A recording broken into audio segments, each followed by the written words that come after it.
Hello friends आज हम चर्चा करेंगे HPTJT कमीशन के बारे में कि HPTJT कमीशन को फर्स्ट अटेम्प्ट में कैसे क्लियर करें। आप वीडियो के साथ बने रहिए और वीडियो को अंत तक जरूर देखिए। तो फ्रेंड्स, इससे पहले मैं आपको ये बताना चाहूँगा कि अगर आप एक HPTJT कमीशन की तैयारी कर रहे हैं और आप एक सीरियस कैंडिडेट हैं तो ये चैनल आपके लिए काफ़ी हेल्पफुल होगा। तो आप इस चैनल को सब्सक्राइब जरूर कर लीजिए।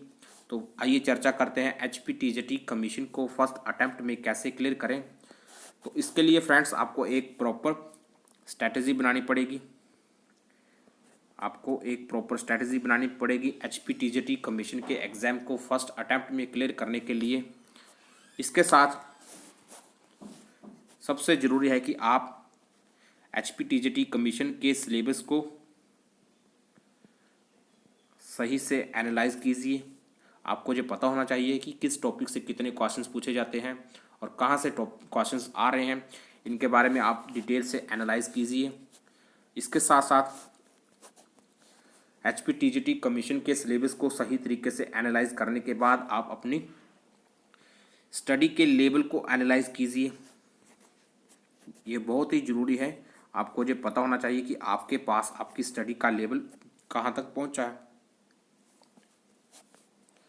इसके बाद आपको करना क्या है, आपको ये जानना पड़ेगा और ये अंडरस्टैंड करना पड़ेगा कि किस टॉपिक से कितने क्वेश्चंस पूछे जाते हैं, उनका वेटेज क्या है। ठीक है, मोस्ट इम्पोर्टेंट है। आपको ये पता होना चाहिए कि जिस टॉपिक की आप तैयारी कर रहे हैं उसका वेटेज क्या है। अब देखो, जैसे कि इंडियन जनरल स्टडीज से HPTJT कमीशन से बहुत सारे क्वेश्चंस पूछे जाते हैं। तो इंडियन जनरल स्टडी का वेटेज बहुत ज़्यादा है। अगर आप HPTJT कमीशन को क्लियर करना चाहते हैं तो आपके पास इंडियन जनरल स्टडी की अच्छी खासी पकड़ होनी चाहिए इंडियन जनरल स्टडी के ऊपर। और बिना इंडियन जनरल स्टडी पर अच्छी पकड़ बनाए आप HPTJT कमीशन के एग्ज़ाम को क्लियर नहीं कर सकते हैं। तो ये एक बहुत ही इम्पोर्टेंट टॉपिक है, इंडियन जनरल स्टडी।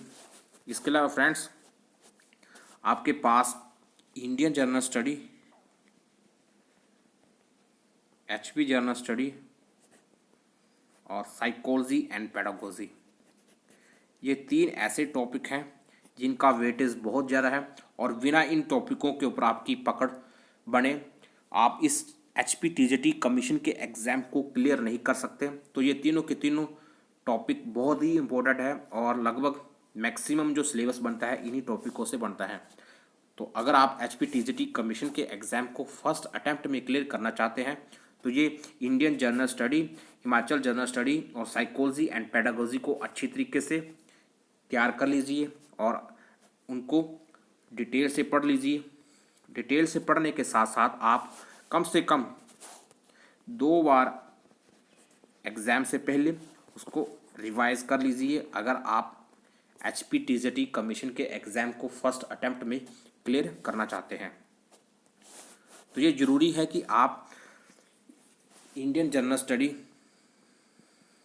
जिसमें polity, economics, geography, general science और हिस्ट्री, इसके जो टॉपिक हैं इनको आप कम से कम एग्ज़ाम से पहले 2 बार रिवाइज कर लीजिए और यहाँ से आप अच्छी खासी लीड ले सकते हो। इसके साथ साथ आप रीजनिंग हो गया, रीजनिंग के साथ साथ जनरल हिंदी हो गया, जनरल इंग्लिश हो गया और करंट अफेयर को भी एग्ज़ाम से पहले, जब एग्ज़ाम के में थोड़ा समय बचे और 1 मंथ से कम समय बचे, इसको भी आप अच्छे तरीके से रिवाइज ज़रूर कर लीजिए। तभी आप इसमें अच्छा बेहतर परफॉर्मेंस कर पाओगे, क्योंकि आज के समय में कंपटीशन का लेवल काफ़ी हाई है और कंपटीशन के समय में आप किसी भी टॉपिक को अनदेखा नहीं कर सकते। आपको सारा का सारा सिलेबस सही समय पर तैयार भी करना पड़ेगा। और जो मैंने आपको बताया है कि इंडियन जनरल स्टडी हो गया, इसके साथ साथ Indian general study, Himachal general study और साइकोलॉजी एंड पेडागोजी का बहुत सारा वेटेज है, उसको तो आपने बिल्कुल नहीं छोड़ना। और इसके अलावा आपने इसको भी पढ़ना है। इसके साथ साथ फ्रेंड्स, आप ऑनलाइन रिसोर्सेज का भी यूज़ कीजिए।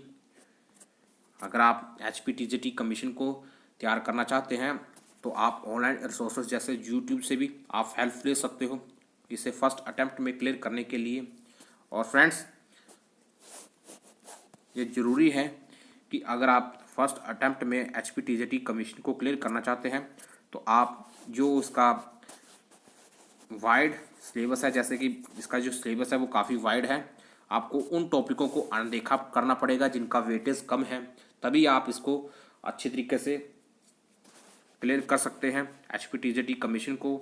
नहीं तो ऐसा कई बार होता है कि आप वेटेज ऐसे टॉपिकों को पढ़ते हैं जिनका वेटेज कम है, तो कारण ये होता है कि आप उन टॉपिकों पर ज़्यादा फोकस नहीं कर पाते हो जिनका वेटेज ज़्यादा है। तो ये एक ऐसी बेसिक मिस्टेक है जो अक्सर स्टूडेंट करते रहते हैं, तो आपको इस बेसिक मिस्टेक से बचना पड़ेगा और जिनका वेटेज ज़्यादा है उनके ऊपर ज़्यादा से ज़्यादा फोकस करना पड़ेगा। तो आप अपनी स्टडी को ज़रूर एनालाइज कीजिए और देखिए कि किन किन टॉपिकों का वेटेज ज़्यादा है और उन टॉपिकों पर ज़्यादा से ज़्यादा फोकस कीजिए।